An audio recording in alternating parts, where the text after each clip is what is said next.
beautiful day. What's the fucking date? Oh, it's August 6th. Well, Okay. it's nice that you came up here, and Wow, it's important for And- me. Thank you. I do a lot of work with Richard and around Richard.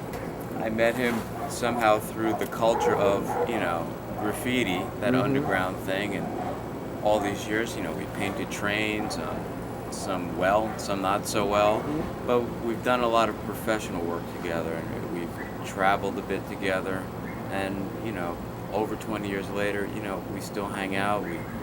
Yo, get in here. we You can still- stand next to him so we know who he's talking about. We understand each other as artists.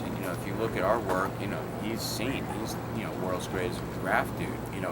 We respect one another, and somehow I believe we influence one another to keep on making these paintings. We're making a time capsule right now, so Yes, sir. it'll be important in the future. Okay. All right. If I say something stupid, hit me. I see everything has changed a whole lot since the 80s in there. It's like a whole new generation of artists, whole new generation of people interested in the art, a younger crowd interested in it. And it's like a scary, it's almost a scary thing, is because, when you get to a certain age, you don't want to be forgotten, so it's like it makes you want to work even harder to get yourself out there, because for myself, I don't know about Quik, but for myself, I don't want to be forgotten, and that's my main thing, in the graffiti world. So I know I got to work twice as hard now, and being old, the bones don't work as well as they used to. These young kids out there running around like it's nothing today. It might be safe to say that we never stopped painting. Oh, absolutely not. For Non-stop. 20 years. Yeah. And I think, like talking about Style Wars, even 20 years ago, guys like Rich, Futura, myself, Zephyr were painting on other things. And I think we've continued to do that for 20 years. This guy's been around the world one way, you've been around the world your direction, I've been around the world my direction, and we keep leaving images wherever we go. You have an interesting background. You're from Hollis, Queens. But there were no subways. Now, like Rich had his favorite playground very My nearby his backyard. house. Absolutely. Nice. So I really had to take a hike to get to the subways when I started. Damn. You only had the E and the F at Jamaica, right? Pretty much, and that was a good enough haul from where I lived. I lived out by Belmont Park. It's kind of like Richard's world. Like my world back out in Hollis.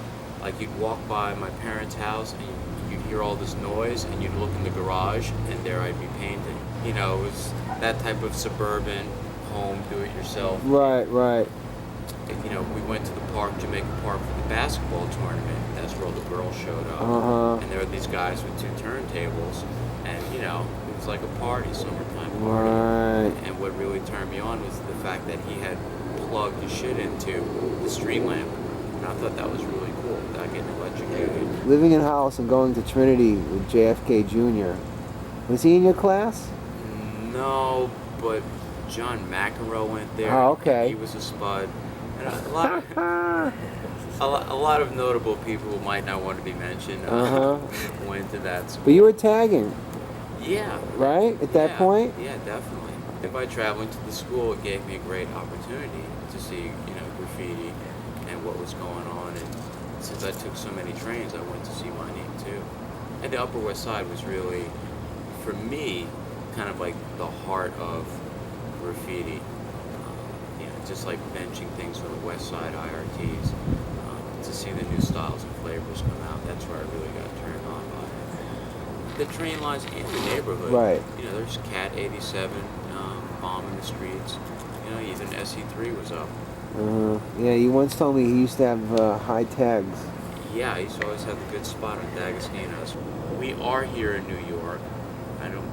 We're not rich and celebrity type guys, but during the 80s and the type of work we did, it really propelled you out there. And the way music was going, whether it was rock or new wave or hip hop, or whether it was sports and graffiti was a sport, you had to come in contact with a lot of people. And I guess the more cool you were and solid you were as a person, you build relationships in that matter. And then people really got to know your name and respect you. I got gray hairs coming out of my arms here now, and I don't even want to tell you where else I'm finding gray hairs. Oh, okay. I still feel like I'm a kid though. That's the important part. I hear that. Gotta keep the mind Hey, up. look at us. You know? You've been tight over the last 20 years, staying in touch. Like, We have. You know, no matter how. Interesting. Even though we packed up and left. But yeah, we've kept in touch. That's and beautiful. without seeing each other, and I think it is some sort of mutual admiration, and just knowing that wherever he is, you know, he's working, doing his thing, and we're, you know, me in my little caves, I'm doing the same thing. You know, it's hard to put in words, but we really believe in our art. Yes. Scene's work looks like Scene, Revolt looks like Revolt, Cess looks like Cess, but guys like us aren't going to stop. all right, hold on a second. Here, film each other. And Ricky Powell, God, I've known him for years, and I've seen him go through changes. Gosh, he's a dusted guy. One more. I like that background. Got background? We're all set. Ah, sweet. Nice. Okay, I think that's about it. Thank you, gentlemen. I really thank you. Enjoy it. I feel, you know, not blessed, you know.